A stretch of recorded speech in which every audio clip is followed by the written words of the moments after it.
An unprecedented drought is worrying nearly half of the European continent. In the coming days, the Rhine River's water levels may drop dangerously low, making cargo transportation more challenging. According to Bastian Klein, an expert at German Federal Institute of Hydrology, levels have dropped roughly to 40 centimeters. Meanwhile, this unprecedented drought pushed UK government to impose water restrictions in parts of England.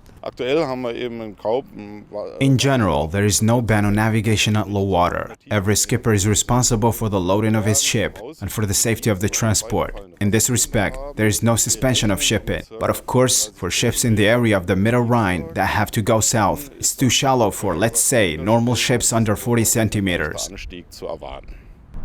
The Thames River's source has dried up further downstream than ever before as England appears to be heading into drought. According to British Met's office, this July was driest for England since 1935, especially in some areas of the nation. So you can see here that the water level is very, very low, and we would expect the water to be much higher in summer. I mean, in winter it goes right up to the top of the bridge pier, but in summer this is quite a low level. So we've had a long period with no rain, and that means that rain is not feeding the river systems, and also the water tables are very, very low as well, so the water can't spring out of the ground to feed the river upstream.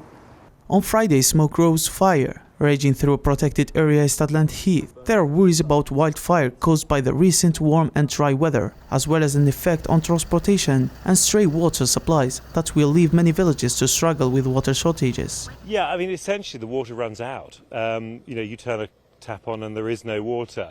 So it's in that sense, it's quite sort of basic. And that happens for hours at a time until they bring a tanker up and pump more water into the local mains. But clearly that's not a long-term solution.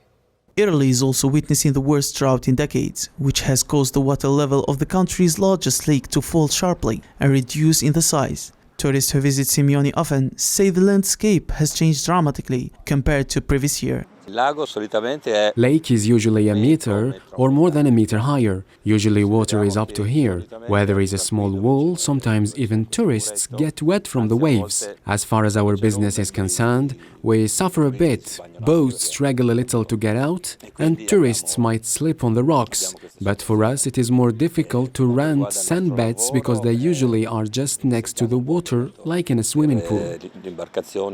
Europe has seen 45 droughts, which experts classified it as the most frequent natural disaster affecting humans worldwide. The cost for Europe has exceeded $27 billion, with 40% of continental land and 70% of population affected.